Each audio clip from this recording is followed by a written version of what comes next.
paz do Senhor, Sônia. Paz do Senhor a todos que estão nos assistindo agora. A paz do Senhor, irmã Sandra.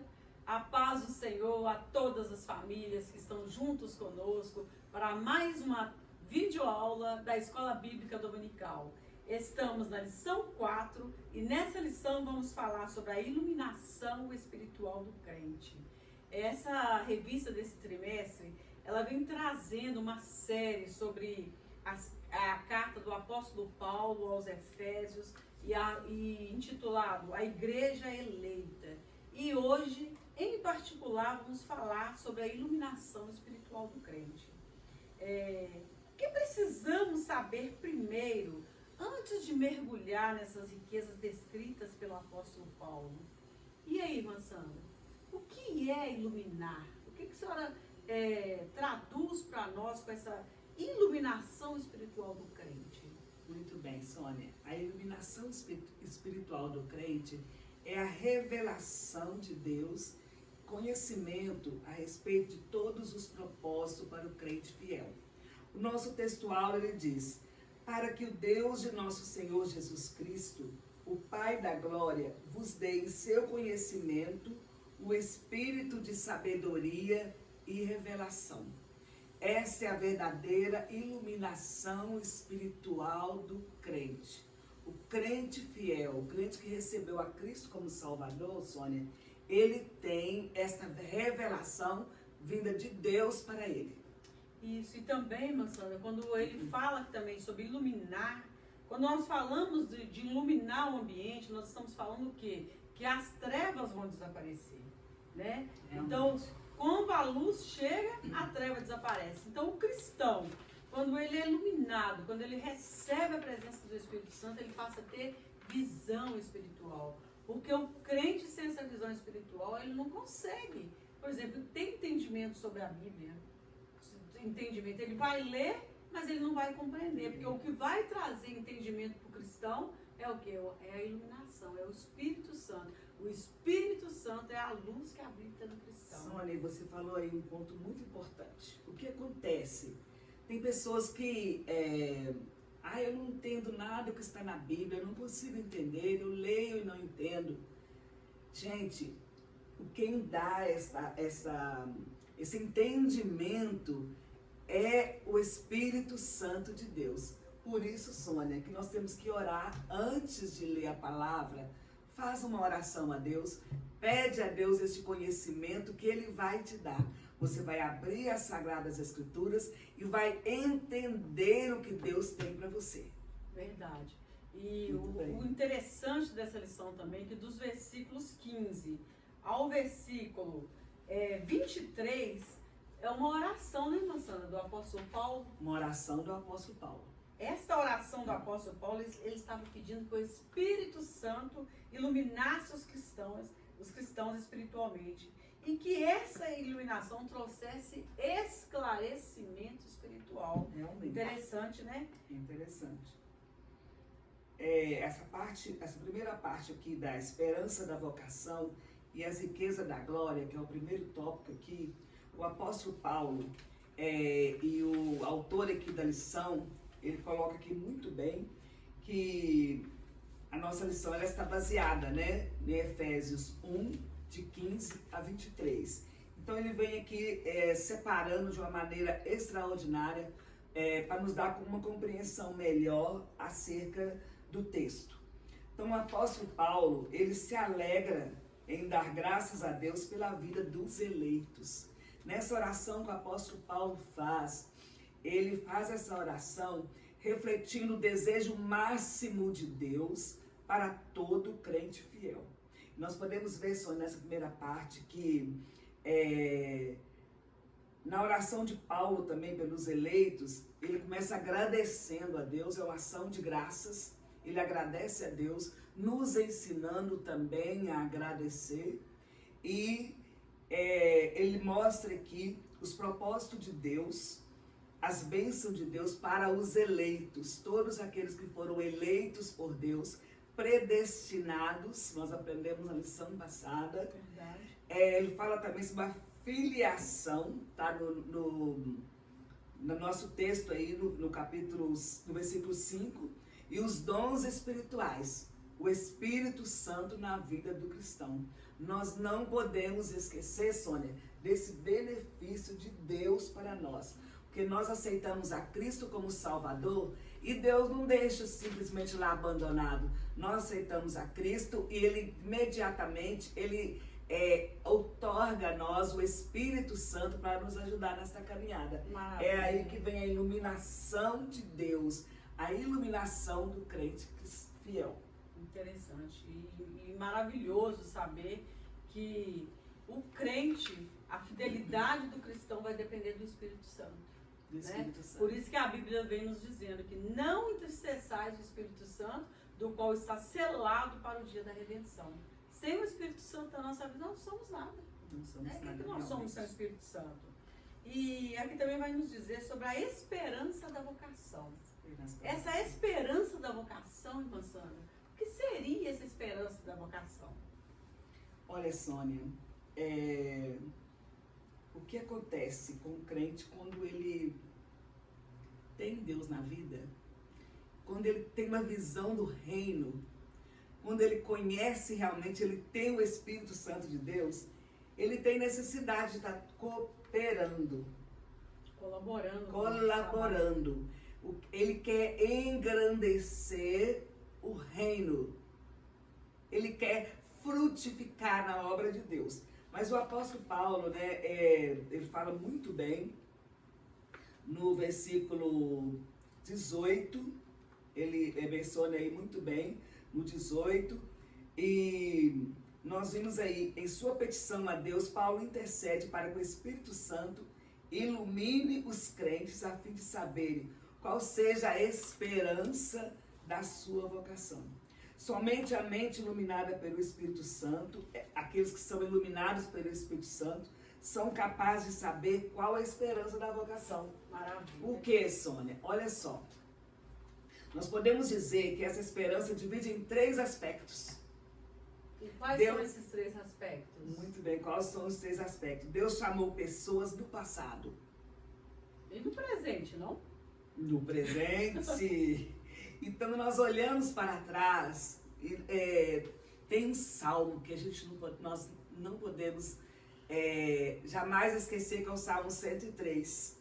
Bendiz, ó minha alma, o Senhor, e bendiga o teu santo nome. Bendiz, ó minha alma, o Senhor, e não te esqueças de nenhum só dos seus benefícios. Então, o crente fiel, o cristão, ele não esquece nunca daquilo que Deus fez. Do sacrifício de Jesus na cruz do Calvário, da ressurreição de Cristo. E também nós vemos no livro de Hebreus 11 sobre os heróis da fé. Então nós vimos que pessoas vieram antes de nós, que tiveram esta mesma iluminação, que trabalharam em favor do reino. Pessoas que serviram a Deus, outros que foram mártires, não é mesmo? Então ele vem aqui falando sobre o serviço e santificação no presente. Nós temos que buscar, Sônia, serviço e santificação no presente. Viver em comunhão e andar de um modo digno. Vida eterna, esperança de ver Deus face a face. Amém. E o outro ponto importante também, que a gente não pode deixar de ressaltar, são as riquezas da glória da sua herança. A maior herança que nos está reservada é a herança que, quando Jesus falou, vou preparar-vos lugar.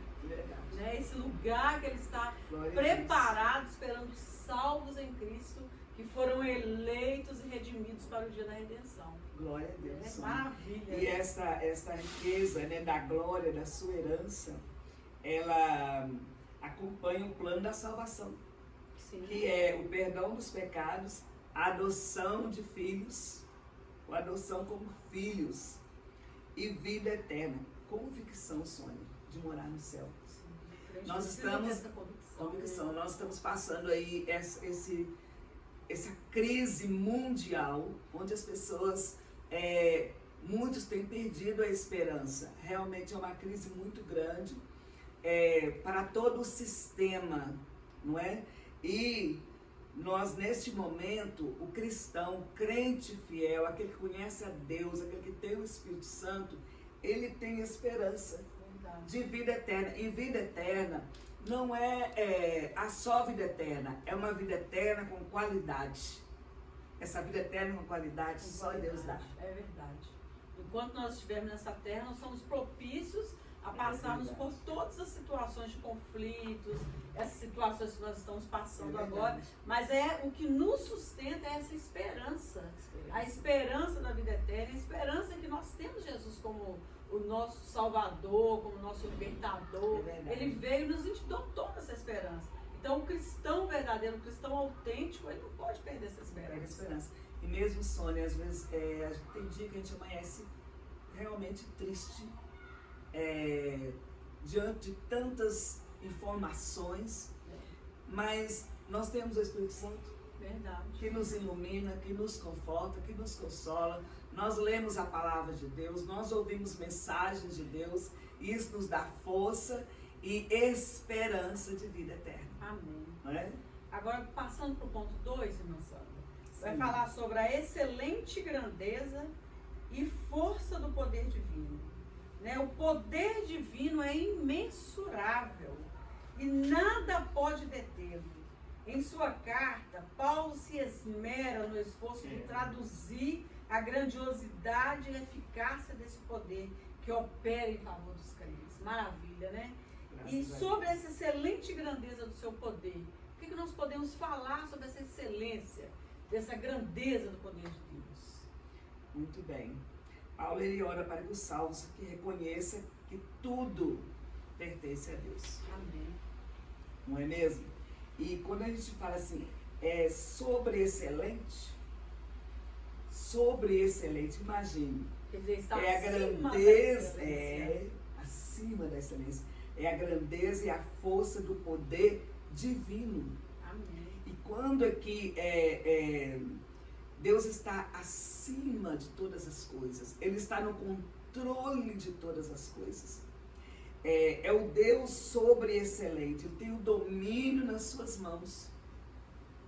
Por isso que nós não precisamos preocupar, Sônia. Porque para Ele, por Ele, são todas as coisas. Todas as coisas. Então, Força do poder divino, operação, eficácia, a ideia daquele poder ativo, né, de Deus para a nossa vida.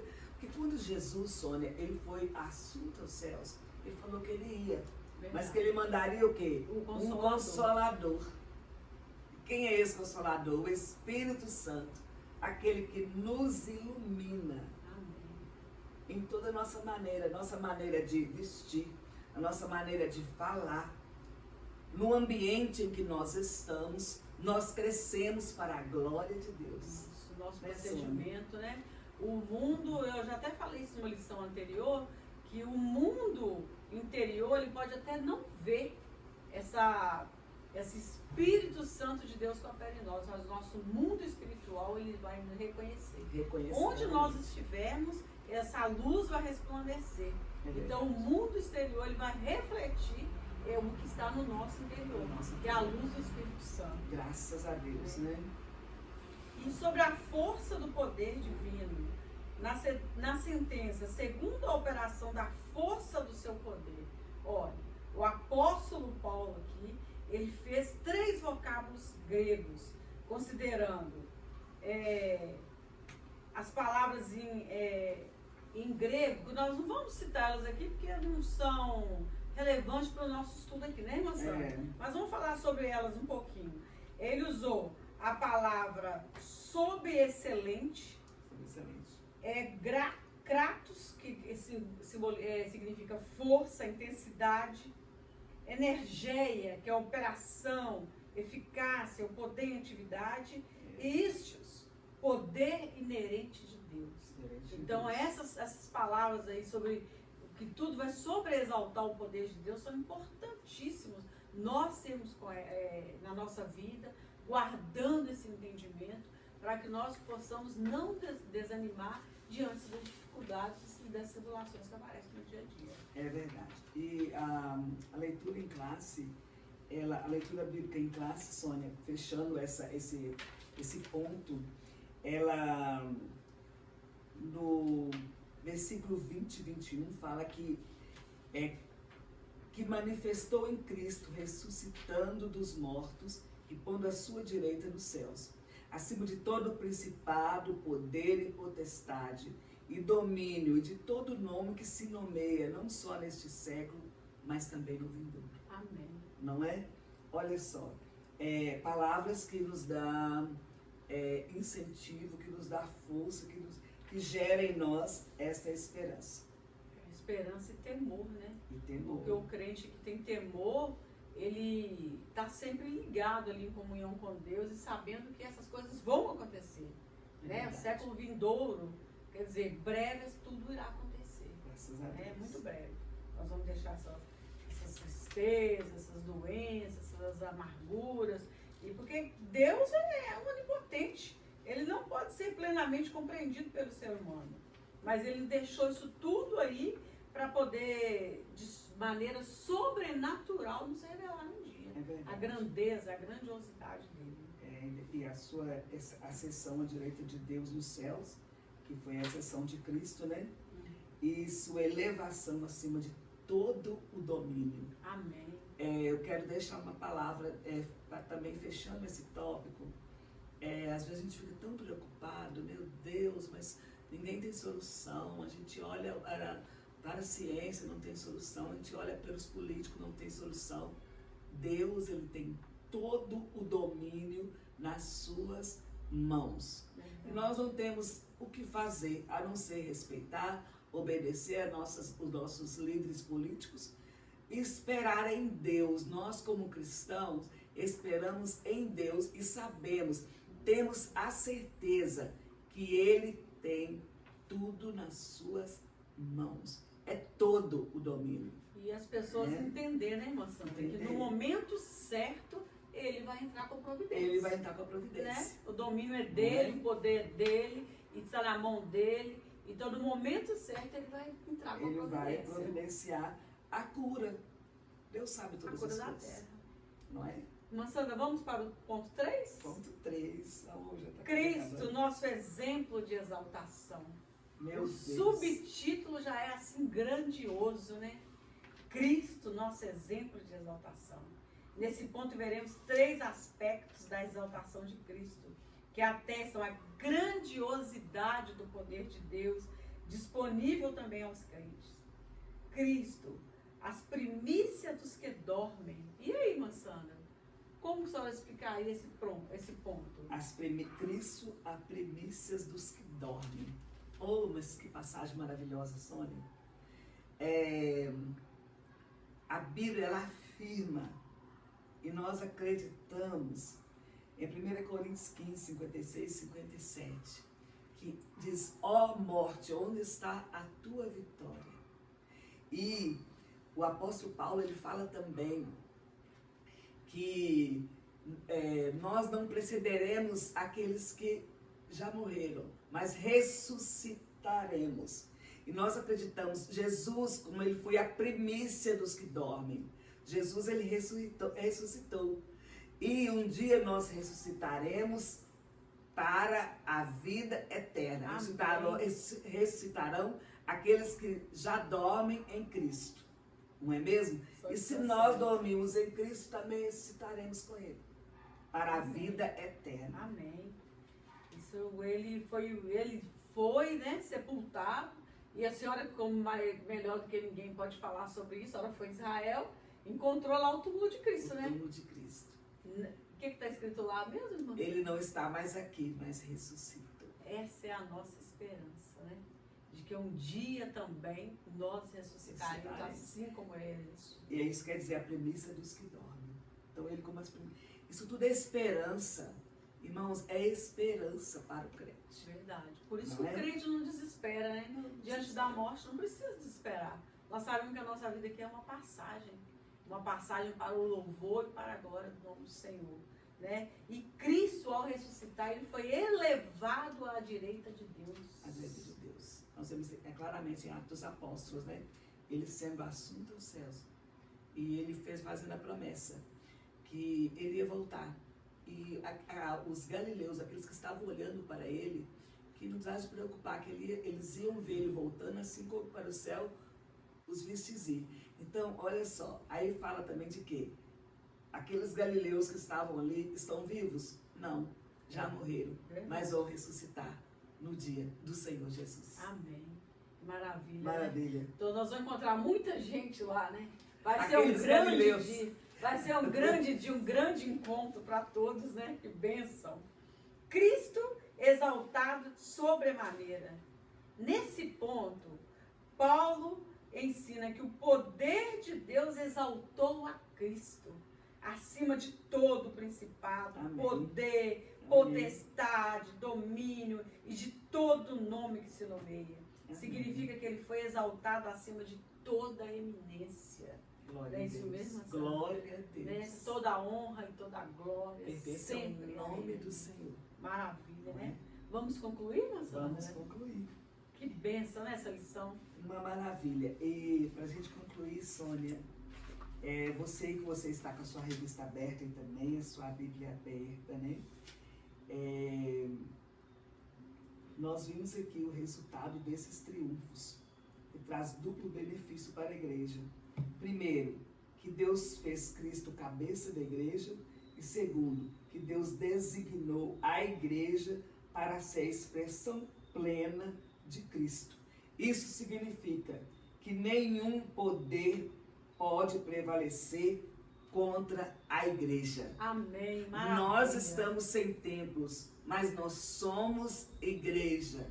E quando nós reunimos na nossa casa, nós sentimos e nós vimos essa palavra cumprir a nossa vida, que está em Mateus 16, 18, que as portas do inferno não prevalecem contra a igreja do Amém. Senhor. Glória a Deus. Então, você, Sônia, nós somos iluminados por Deus, porque nós entendemos os propósitos de Deus para a nossa vida. Que maravilha. E além de tudo, somos templo do Espírito Templo Santo. do Espírito Então, Santo. nós somos templo do Glória Espírito a Santo. Deus. Nós não Glória a precisamos Jesus. nos preocupar se tem templo vazio, se tem templo cheio, porque nós somos o templo do Espírito Santo, morada de Deus. Então, nós que precisamos cuidar do nosso templo, né? Porque é nele que habita o Espírito Santo. Amém. Né? Amém. Que Deus venha abençoar cada família, cada Glória a lar, Deus. né? Que venha entender, ter esse Verdade. entendimento de adoração, de louvor, de cultuar a Deus. E que vamos esperar, ter essa esperança, né? Esperança. Que a nossa esperança é Jesus Cristo. Amém, Sandra? Amém. Eu quero ainda, antes de me despedir, irmãos, vamos fazer uso da leitura diária. Nós temos a leitura diária que ela nos dá uma chave para a leitura da palavra de Deus. Tem aí na nossa lição os dias da semana, né? E você abre com a sua família no seu culto doméstico, vai fazer muito bem, vai te ajudar muito aí no seu para entendimento, né? Para esclarecer melhor acerca da palavra. E nós temos toda a lição, nós temos a leitura diária. Faça uso dela que você vai ver que bênção vai ser. Deus abençoe, um abraço a todos e até a próxima lição. Um abraço, gente. Todo mundo que esteve conosco aqui assistindo, todas as famílias que esteve reunindo conosco nesta manhã. Na verdade, foi um verdadeiro culto, né? Que nós prestamos ao Senhor aqui nessa manhã. Graças a Então, que Deus. Deus abençoe cada família. Deus continue abençoando a senhora, irmã Sandra, Amém. o pastor Você Luiz, também. dando força, porque eu sei que a caminhada não é fácil. A nossa caminhada aqui na terra não é fácil, mas nós temos o Senhor para caminhar junto com nós e o Espírito Santo. Lembre sempre disso. O templo está vazio, mas nós somos o templo do Espírito Santo. Nós somos a igreja aqui na terra. Vamos fazer a diferença? Daqui a pouco nós estaremos todos reunidos no céu. Glória a Deus. Amém? Glória a Deus. Amém. Amém.